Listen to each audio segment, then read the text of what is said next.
یو ختم درته خیمه د حاجت پوره کېدو دپاره او دا دومره طاقتور عمل دی. یو ملګري زما سره رابطه کوله چې دا کله ما شروع کړلو وایي په درېیمه ورځ باندې الله تعالی زما حاجت پوره کړلو. نوکري راته میلاو شوله. نو هر قسمه حاجت دپاره کولی شي، د کاروبار میلاوېدو دپاره، د رشتې دپاره، د نوکرۍ دپاره، هر قسمه ستا په زړه باندې یو ارمان دی هغه پوره کېږي نه.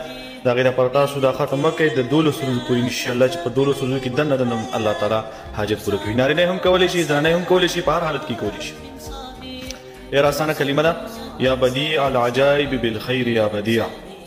دا به تاسو د ماسوتن مانځه نه وروسته سل پیرې وایئ چې ستاسو څه قسمه حاجت وي، څه قسمه مشکل وي، د دې ویلو په دوران کې به الله تعالی ته پیش کوئ چې الله زما هغه حاجت د دې کلماتو په ذریعې سره پوره کړي.